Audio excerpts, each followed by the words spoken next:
제 친구 김영철 교수의 글이 좋아서 옮깁니다. 전차와 나팔꽃. 김영철. 제가 고등학교 다닐 무렵엔 서울에 전차가 다녔습니다. 마포에서 청량리, 왕십리에서 영등포 노선을 중심으로 도남동, 효자동, 영천, 원으로 가는 지선들이 있었죠. 1899년부터 시작하여 1968년까지 다녔으니까 근 70년간 서울 시민에 발휘된 것입니다. 그러다 자동차가 늘어나고 교통체증을 유발한다 해서 폐지되고 대신 지하철로 바뀐 것이죠. 유럽의 웬만한 도시에는 지금도 전차가 다닙니다.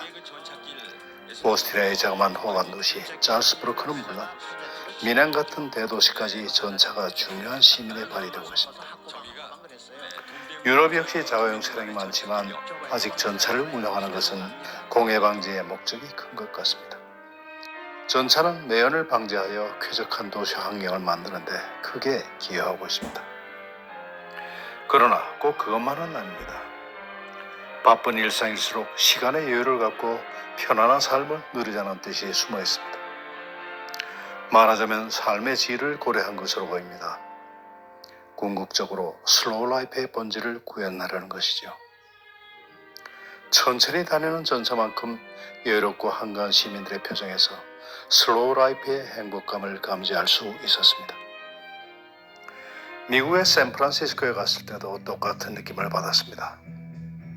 그곳은 유난히도 오르내리는 언덕이 많은 도시였는데 전차들이 길게 꼬리를 물고 다니는 모습이 그렇게 여유롭고 낭만적일 수가 없었습니다.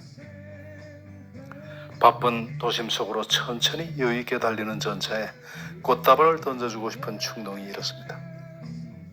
스코트 맥킨지의 히트곡 샌프란시스코에 가면 머리에 꽃을 꽂으세요라는 노래가 그 도시 풍경에 딱 맞는 주제가 있습니다. 샌프란시스코에 가면 머리에 꽃을 꽂으세요.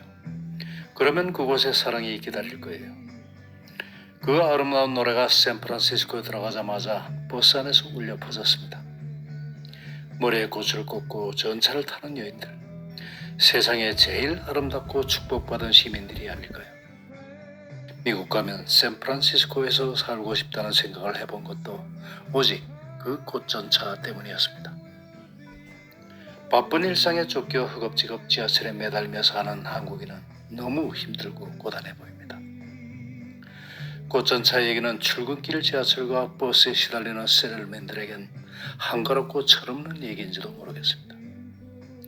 하지만 불행하게도 우리 한국인들은 빨리빨리 뛰고 달리며 일상을 살아가고 있습니다.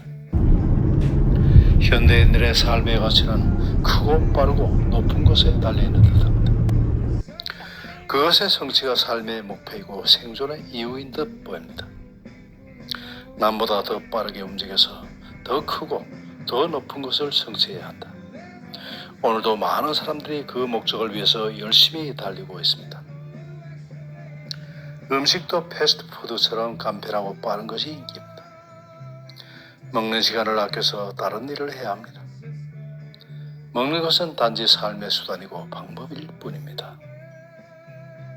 기실 인생이란 먹기 위해 사는 건 아닐지라도 먹는 것 자체에도 큰 의미가 있는 것은 아닐까요? 맛있게 잘 먹는 일, 그것은 인생의 큰 기쁨 중에 하나일 것입니다. 그래서인지 근래에는 슬로우 푸드에 대한 관심도 많아졌습니다. 된장, 고추장, 장아찌 등 발효식품에 대한 기여도도 높아졌습니다. 발효되기 위해선 시간이 필요합니다. 발효되는 시간만큼 숙성되고 영양가가 높아지기 마련입니다. 대부분 발효식품에 의존했던 우리 조상들의 삶의 지혜에 놀라게 됩니다. 봄이 되면 섬진강변 매화마을에 꽃구경도 할 겸 슬로우 푸드를 맛보러 온 관광객들로 붐빕니다. 자연 발효된 매실장아찌, 매실액, 매실된장이 인기입니다. 자연 발효는 그만큼 긴 시간이 필요합니다. 햄버거나 피자 같은 패스트푸드가 아닌 것이죠. 발효되는 시간만큼 맛은 물론이고 자연의 섭리와 삶의 여유가 배어드는 것이겠죠. 우리 조상들은 이처럼 거끈한 마차를 타고 된장, 고추장을 먹으면서 슬로우 라이프를 자연과 함께 실천했던 것입니다. 전남 완도군에 있는 청산도는 2007년 국제 슬로우 시티에 가입하여 슬로우 라이프를 실천하고 있습니다. 청산도는 모든 것이 시가 되는 아름다운 도시입니다.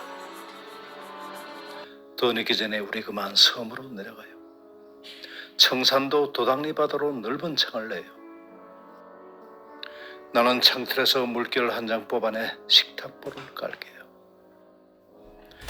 긴빨 바득 말려 참기름에 자루를 묻혀낼게요.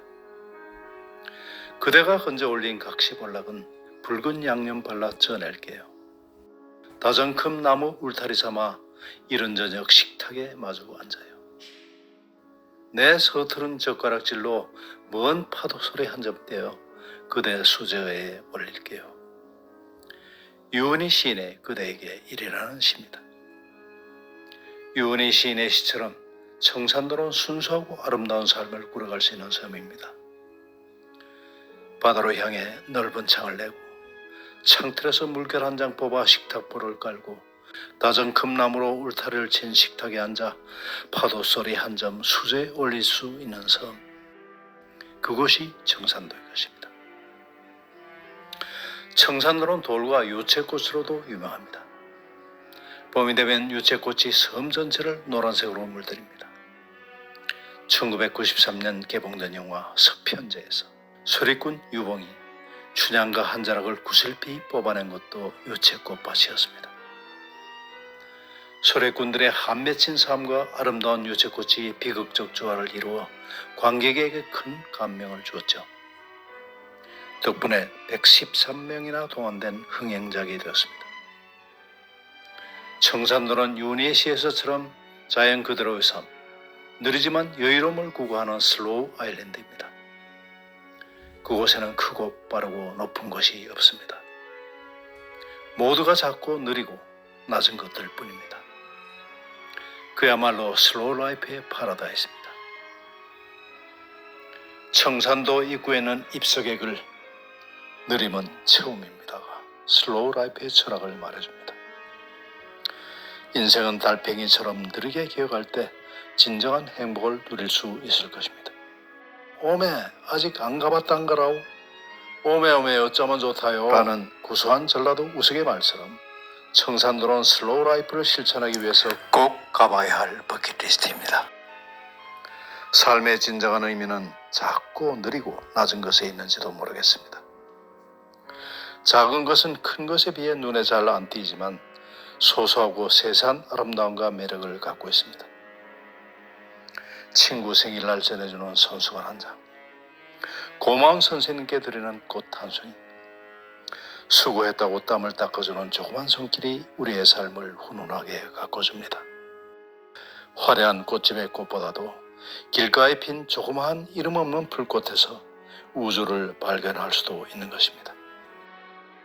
나태주 시인이 자세히 보아야 예쁘다, 오래 보아야 사랑스럽다라고 작은 불꽃을 노래하지 않았던가요? 큰 것만 찾는 텔레스코프적인 삶보다는 작은 것의 기쁨을 찾는 마이크로스코프적인 삶이 더 의미 있는 것은 아닐까요? 요즘 시대의 키워드가 된 하루키의 소확행, 작은 것에서 확실한 행복이 있다는 믿음도 이를 말해줍니다. 빨리 스쳐간 것은 빠른 만큼 세상 기쁨을 놓치기 마련입니다. 지금은 인터넷, SNS 시대여서 편지나 알림글은 보통 카톡이나 문자 통신을 이용합니다. 지금 펜에 잉크를 찍어 편지를 쓰고 편지 뚜껑을 밥풀로 덮고 우표를 붙여서 우체통에 넣는 사람은 거의 없을 것입니다. 20여 년 전만 해도 그런 모습이 우리의 보편적인 일상이었는데 세상이 확 바뀌어 버렸습니다. 아마 그런 사람을 보면 원시인이거나 미개인으로 취급받을지도 모를 일입니다. 하루에 수십 개씩 빨간 우체통이 사라진다고 하니 멀지 않아 길거리에 서 있던 우체통도 역사의 유물로 사라질 것입니다. 그래서 길거리에 앉은 빨간 우체통을 보면 한번 안아주고 싶은 충동도 생깁니다. 아날로그 시대에 쓰던 손편지 한 통은 쓰는 사람과 받는 사람의 정과 온기를 전해주는 인정의 배달부였습니다. 지금처럼 획일화된 인쇄체 문자로는 도저히 사람의 채취와 온기를 전할 수가 없습니다. 누가 쓰더라도 똑같은 문자라 단순히 메시지만 전달될 뿐입니다. 어학에선 행간의 의미를 중요시합니다. 겉으로 드러나지 않는 중요한 의미가 글자 사이에 숨어 있는 것이죠. 어쩌면 그것이 진짜 전하려는 내용인지도 모릅니다. 획일화된 인쇄체 문자에서는 그런 숨은 의미를 찾기가 힘듭니다. 게다가 편지를 읽다 보면 간혹 쓴 사람의 눈물방울 자국이 보일 때도 있습니다. 편지를 쓰다 슬픔에 겨워 눈물을 쏟아낸 흔적인 것입니다. 그것이야말로 천마디 만마디 말보다 더 진실한 마음의 표시가 아닐런가요? 이런 경지를 인쇄체 문자는 도저히 따라갈 수가 없는 것입니다. 프랑스의 시인 말라르메가 표현했듯이 복숭아씨 같은 고독한 밤에 잉크를 묻혀 쓴 편지 한 통, 그것을 그는 까만 잉크병의 밤이라고 표현했습니다. 까만 잉크병의 밤을 세워가며 쓴 편지 한 통, 우체통에 붙이고 난 후 밀려오는 기대와 설레임은 손편지에서만 맛볼 수 있는 내밀한 감정이요 기쁨입니다. 농촌소설의 대가 김유정은 골목길에서 우연히 만난 여인에게 사랑의 편지를 한 통 쓸 때마다 몇백 그램씩 몸무게가 빠졌다고 합니다. 편지 쓰기의 고난이 어느 정도인지 짐작할 수 있는 에피소드입니다. 물론 실패로 끝났지만 살아갈 만한 가치가 있는 사람은 사랑할 가치도 있다는 말을 실천한 셈입니다. 김유정은 끝내 총각으로 죽어 장례식 때 친구들이 장가 못 보내주어 미안하다는 말을 남겼다고 합니다. 김유정은 29세의 짧은 인생에서 박록주 같은 여인을 다시 못 만난 것입니다. 박록주로서는 미안하지만 안타까운 일이었습니다. 그렇게 연애 편지 한 장에 사랑과 눈물을 쏟아내었던 것입니다. 받는 사람 역시 하얀 봉투를 뜯으며 기대와 흥분을 맛볼 수 있습니다. 행간의 의미를 찾고 쓴 사람의 채취를 느끼며 몇 번인가 읽고 또 읽고 했던 것입니다. 그것이 손편지의 매력입니다. 이메일과 SNS는 도저히 도달할 수 없는 경지인 것입니다. 오늘도 나는 에메랄드빛 하늘이 환히 내다보는 우체국 창문 앞에 와서 너에게 편지를 쓴다. 사랑하는 것은 사랑을 얻는 이보다 행복하나니라. 오늘도 나는 너에게 편지를 쓰노니 사랑하였으므로 나는 진즉 행복하였네라. 유치한의 편지입니다. 유치한 시인은 사랑하는 사람에게 편지를 쓰면서 행복을 느꼈습니다. 그래서 그는 종종 우체국 창가에 와 편지를 썼습니다.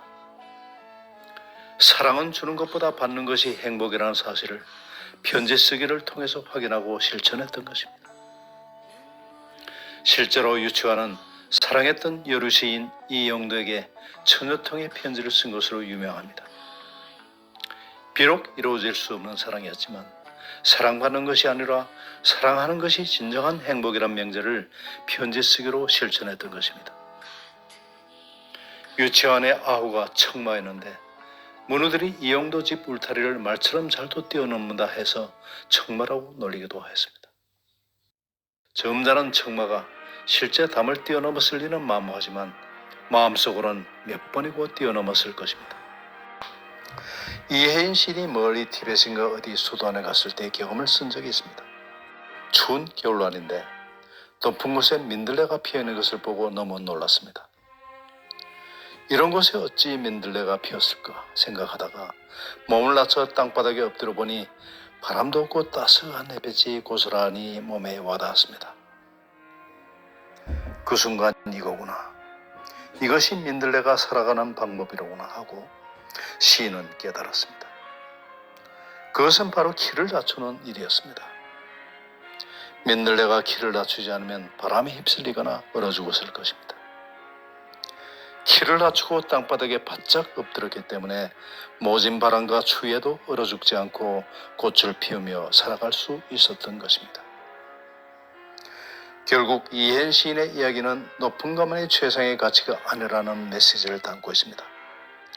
낮은 것에서 삶의 지혜와 기쁨을 얻을 수 있다는 에피그램을 전하고 있습니다. 때로는 오만불선한 태도보다도 자기를 낮춘 겸손한 태도가 남을 설득하고 화해를 이루는 좋은 방법입니다.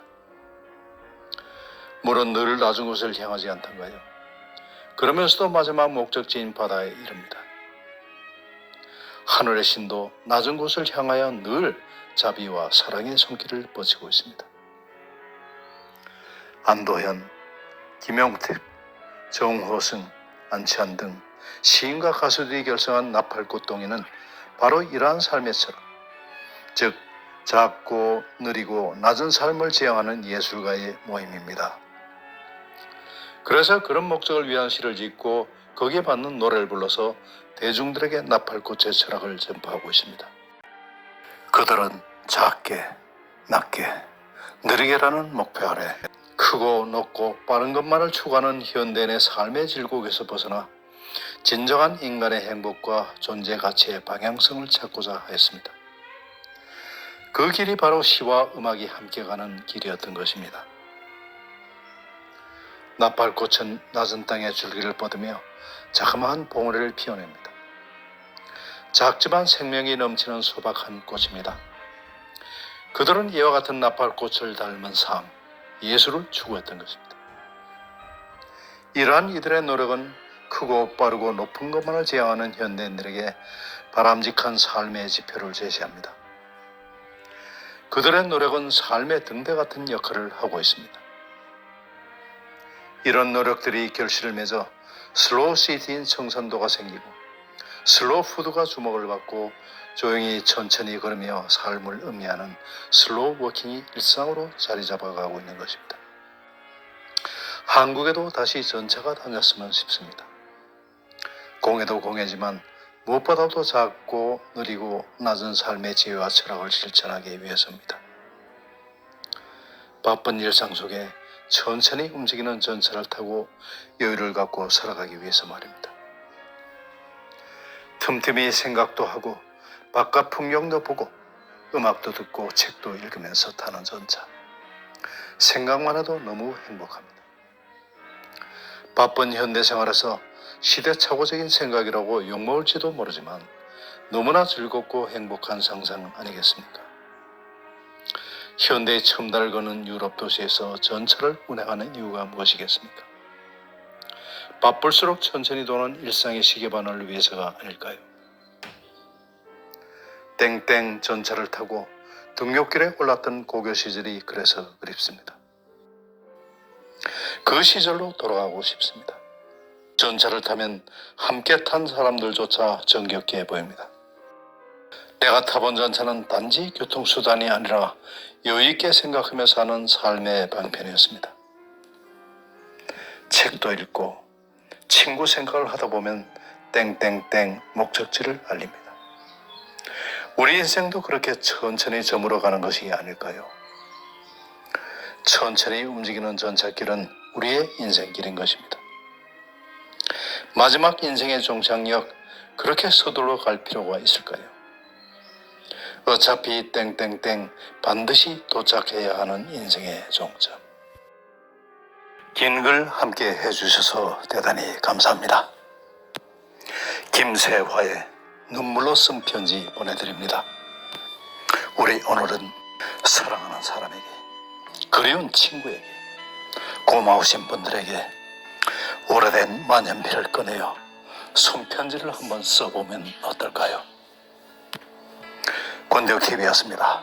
오늘도 행복한 하루 되십시오. 감사합니다.